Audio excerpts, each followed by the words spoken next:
Attention pro athletes.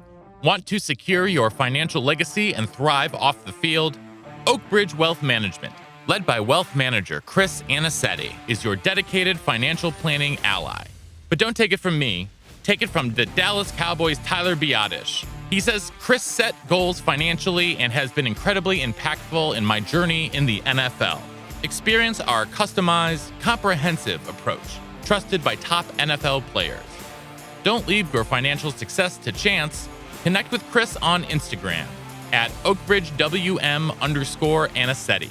That's OakbridgeWM_ANICETE, and let Oakbridge Wealth Management guide you across the goal line. First sheet again, big opening, pass 5, pass 10, Vermont's a man, and he goes all the way to the 15-yard line. 17 yards of the carry. Welcome back to Believe in Badgers on the Believe Network, presented by BetOnline.ag and Oakbridge Wealth Management. Once again, I'm Matt Perkins, joined today on a very special 200th episode by Badger legend, the Hebrew Hammer himself, Matt Bernstein. Bernie, how are we doing today?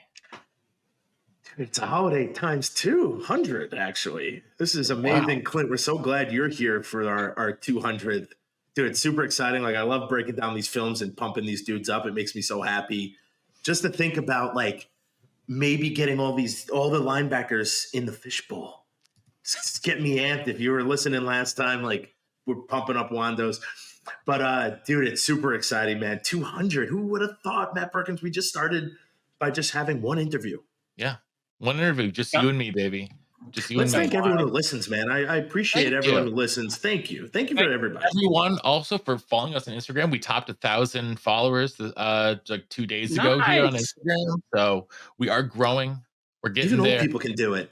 Oh yeah. Even old people. Wow, are we old? Geez, millennials. We can do it. No, we're Gen. It's an in-between stage. We're not millennials, okay? It's like we're geriatric millennials. No, we're geriatric millennials. Yeah, that's. I'm just honored to be here for the 200th show.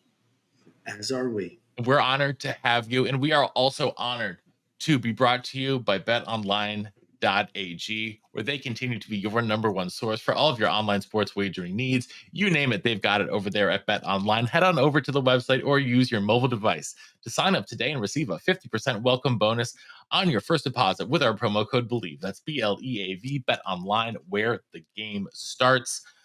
We are starting here. Episode 5, the final episode of our Scouting Megapod with our best friend Clint Cosgrove. And it's a linebacker palooza today. It's linebacker fest. It is 5 new linebackers in for the Badgers. We actually had 6. We started the outline. One of them, Josiah Galvin, who had transferred from Northern Iowa to Wisconsin, has then since flipped his commitment to Stanford.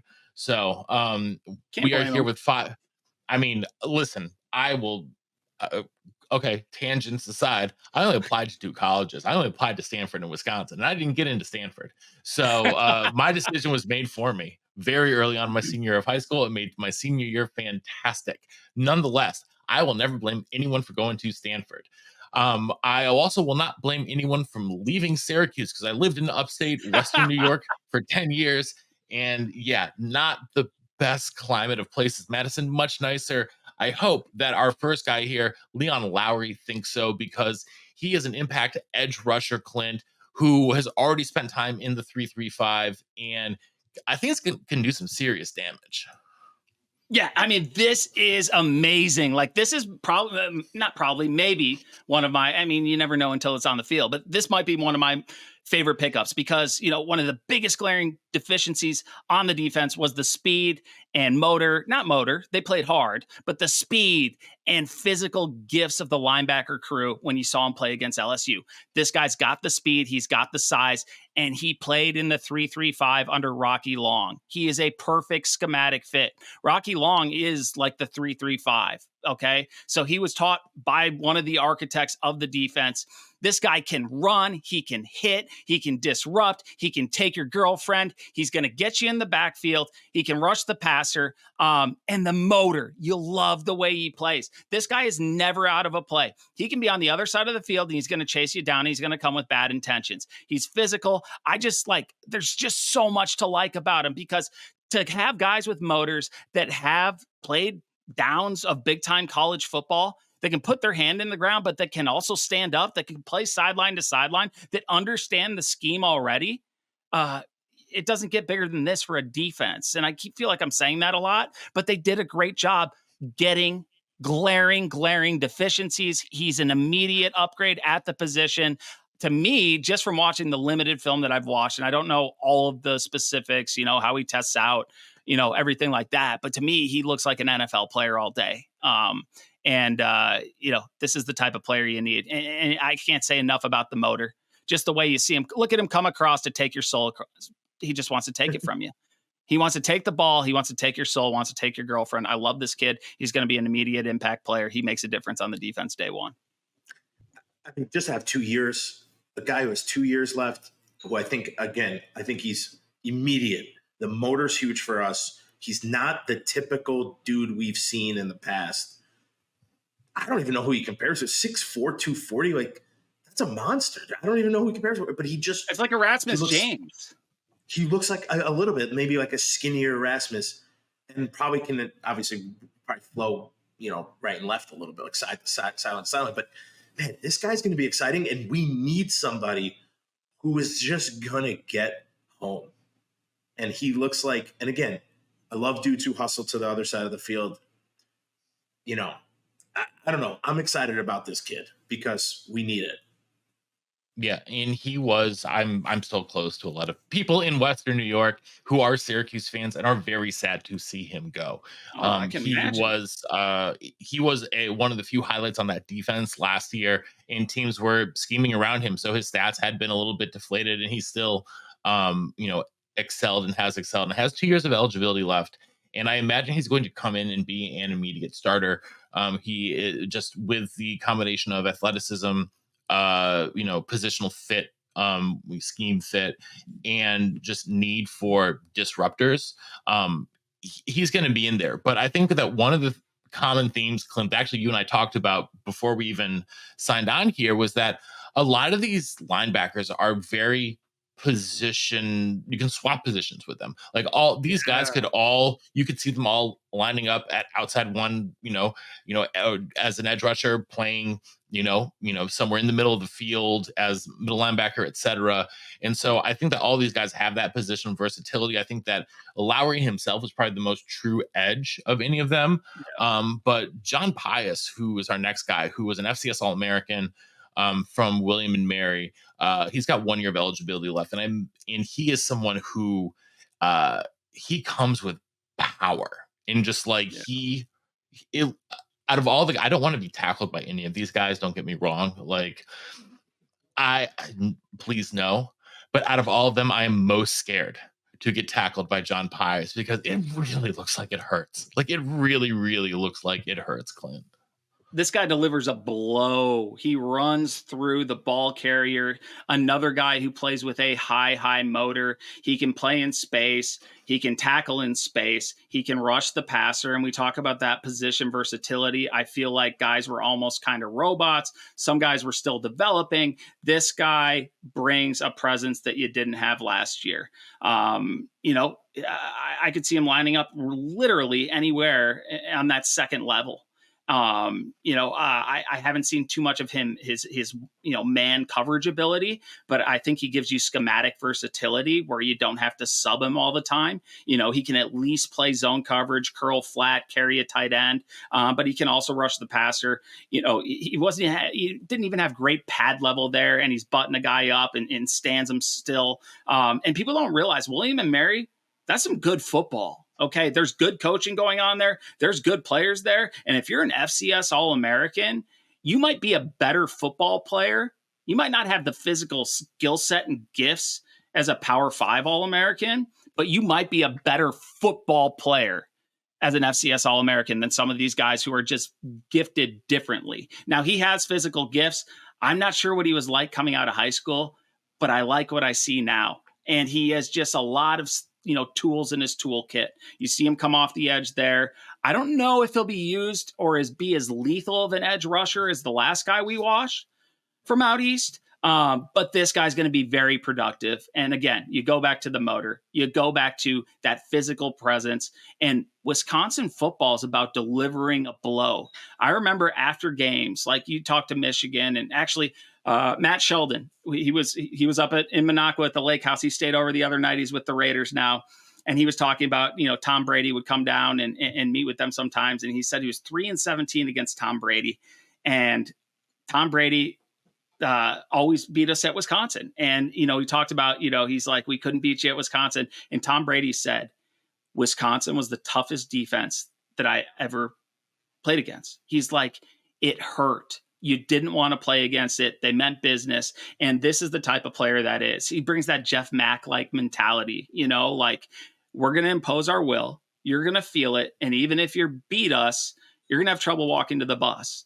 And there better be a lot of ice bags there. And that's what they're trying to instill in this defense. You don't think of the 3-3-5 as being this, ass kicking, slap you in the face, make you scream. But if you have the right guys in it and you get them running downhill, and this is a downhill player, he brings that. And I think you get a little bit of the old school Wisconsin with him. I really like the pickup. They needed a lot of linebackers. You don't want to get stuck in the portal, but these are guys with some eligibility, 2 years, 1 year, Sebastian with 3, who we'll talk about.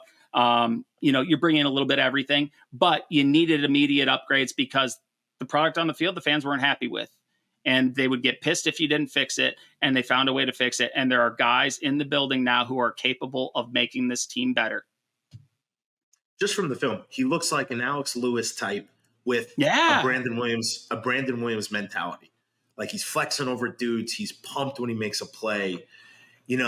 Listen, I'm one of the biggest Jeff Mack fans. He wore the big face mask with the donut in the front. Like, I love that. That's football to me.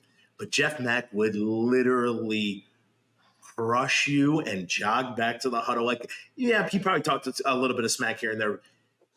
Not as much. I don't remember it. Alex Lewis never talked smack. Brandon Williams talked smack every second to whoever was around. Didn't matter who it was. But I like that. Like, on a defense, you want guys with chips on their shoulder. This dude has that. Like, he is that guy. And I want all the linebackers to be. I want all the defensive guys to be that. And I love William and Mary is a good school. Smart dudes go there. And those guys are going to come up a level and prove something and need to. Alex Lewis wanted to prove every second he was better than everyone on that field, and he made you feel it in every single rep he took. And that excites me about dudes from the FBS all over the place, wherever you get them from. If they're coming to step up, dude, that guy's playing Virginia and beating them. Like, Virginia's a pretty good school. So, like, we're getting quality dudes, and it's exciting when you get a smart guy who plays with a chip on his shoulder. Yep. Yeah. Be warned, other teams. Watch out. Button your chin straps off, guys. Well, moving from a guy whose recruitment Clint didn't know a lot about to a guy whose recruitment Clint knew very intimately, it's Sebastian Cheeks from the Chicagoland area. How well does Clint know Sebastian? Well, I mean, there you have it, folks. Look at that beard. Look, it's Clint and Sebastian back when Sebastian was being recruited. Oh my gosh, that was during the COVID times. Look how long and tall he is. He was coming off a shoulder right then, I think, too. So he was a little thinner than usual. This kid's an athlete, phenomenal kid. Wow, that beard was something else. COVID really had me down.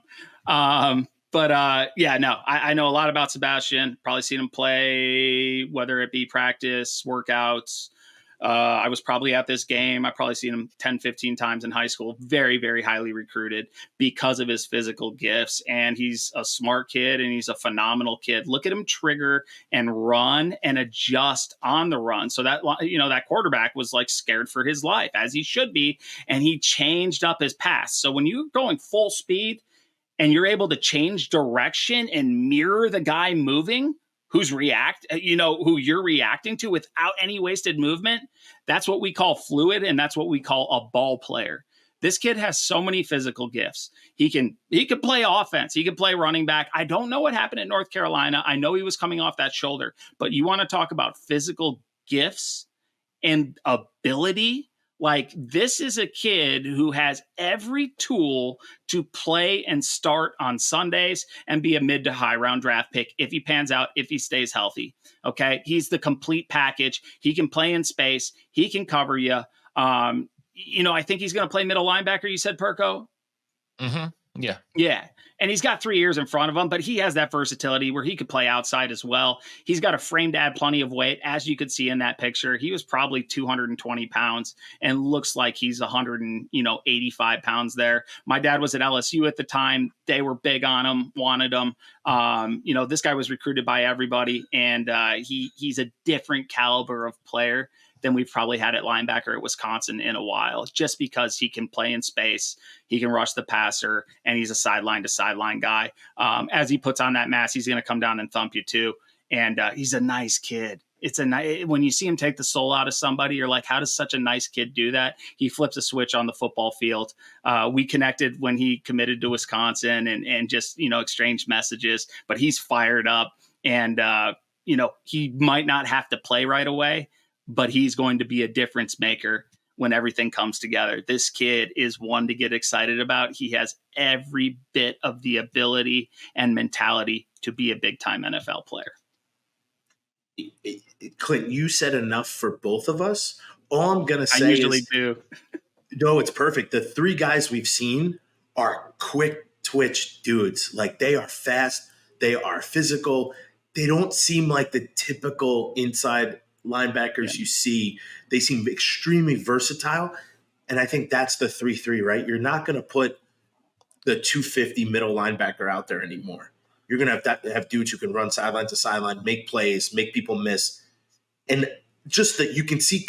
It's not so much of a mold, but it is a little bit of the athleticism. I would say, like we talked about a couple episodes ago, the athlete. These guys look like super athletes. And that what is attractive to me in the 3-3 is that they're not specific middle linebackers in a 4-3 outside linebackers. These dudes are super athletes who can play almost anywhere on the defensive front, maybe not the nose guard, but pretty much everywhere else. And that is what we were lacking. And we are picking these dudes up left and right in the portal. And I kind of love that. Sizable linebacker athleticism is of a safety. I mean, that's what you're getting. Attention athletes. Do you want a frictionless and tailored financial planning experience to secure your future? Well, look no further. Introducing Oak Bridge Wealth Management, the premier financial planning firm for professional athletes. Led by wealth manager Chris Anicetti, our team provides a unique and comprehensive approach, ensuring your financial success both on and off the field.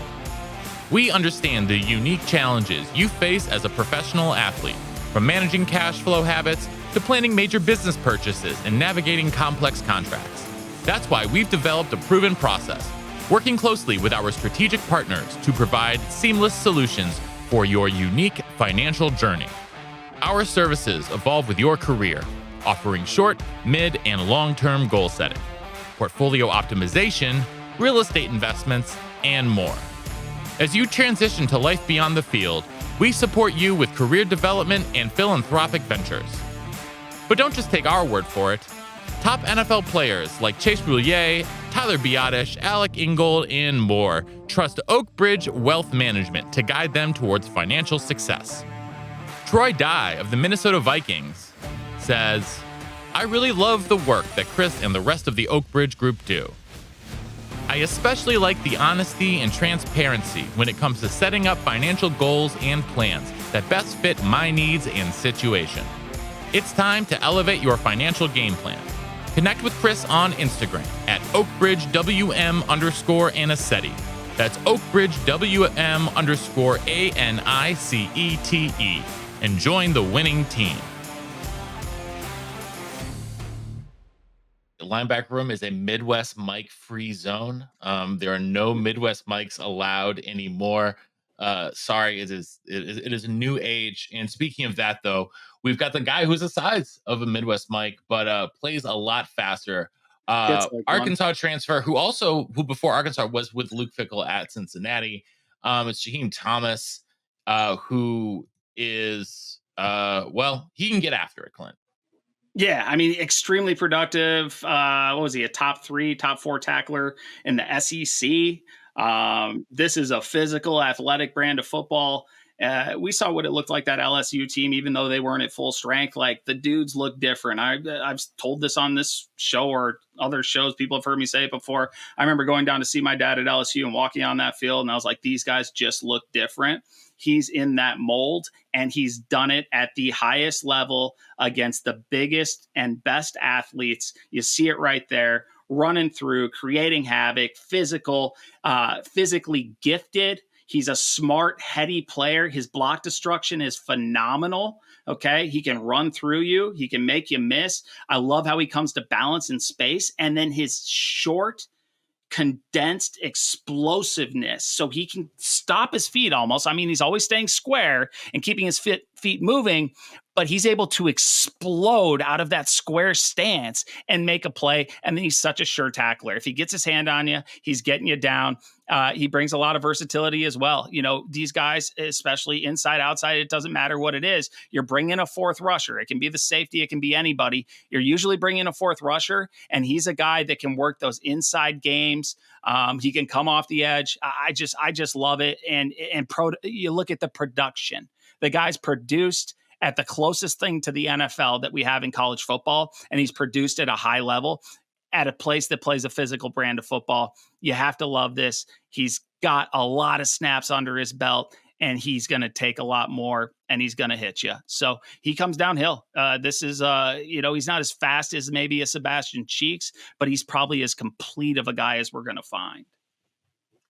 And I think a huge issue for us last year was tackling. And you're seeing this dude is making tackles and in weird positions all over the place. He, to me, looks more like an inside guy, but in a 4-3, these dudes need to run. I mean, in a 3-3, these dudes need to run. You know, they're not a tackle guy. They're an over the field guy.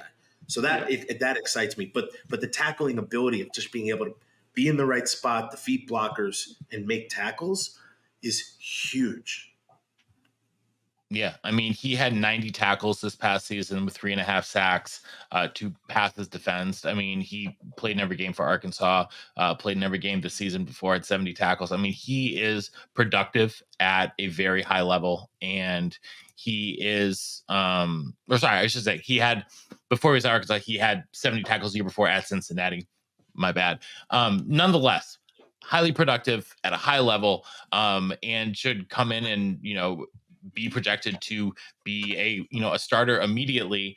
And the last commit, though, which for a lot of Badger fans has been one that's a long time coming, was Tackett Curtis, who was originally recruited by Bobby April to play outside linebacker when he was coming out of high school in the 2023 class. He started as a true freshman at USC, decided he didn't like the Southern California lifestyle, wanted to be somewhere much more like Madison, which he enjoyed, but really wanted to play middle linebacker. And he's going to get a chance to come to Madison and play middle backer, not outside backer, where they had recruited him under the previous regime. And I think it was very difficult for me to find the USC film on him. So we get to take a look at his high school highlights, because you know what? Also, it's a little bit more fun as well. Because when he was a top 50 national prospect out of Many, Louisiana, he got to just kind of play safety and run and tackle people. And that's just a lot of fun to watch, Clint. But he can, speaking of sure tackling,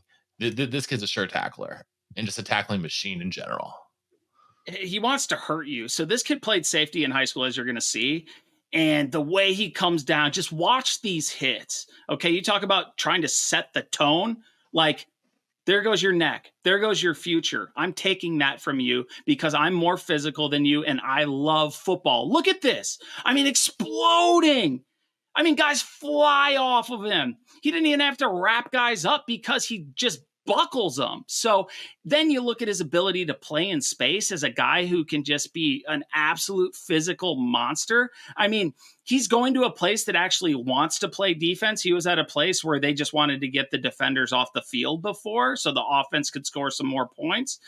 he is going to be a difference maker. This is a Big Ten linebacker. This is a runner. This is a hitter. He is another guy with high NFL upside. You don't go from backwoods Louisiana to USC and not even like, it sounds like he didn't even like fit in necessarily, yet he demanded enough respect to start. And I'm not saying USC's defense is the best, but there's dudes on it.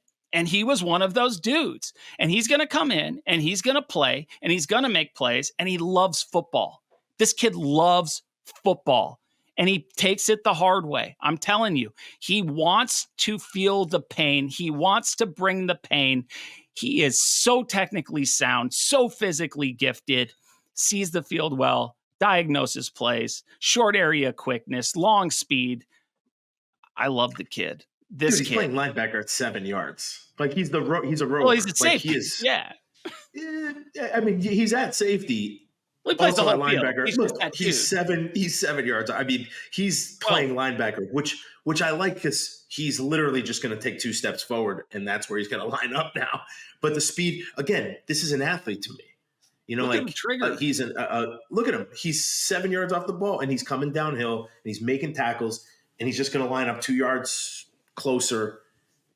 And look, dude, tell me that. Count that off. That might be 10 yards. I'll give it to him. That It's was like 9. third and It was 9 9 yards. He'll Some of also them are play like the deep 6. field. But All I'm he's saying He is- can play coverage. 6'4". Like he's I like what I'm. Oh well, now he's a linebacker. All I'm saying is I like him. Look at this. I mean, Seize the ball. He's gonna bring the wood. I think this is perfect. But again, this guy. Oh God, goodness. I love him. Dude, this guy. I want to coach dude, him. I love him. What I'm saying is, this is a perfect dude. He's an athlete in the 3-3, and he's going to make people like he's going to be a middle linebacker running full speed downhill, blowing dudes up, making tackles.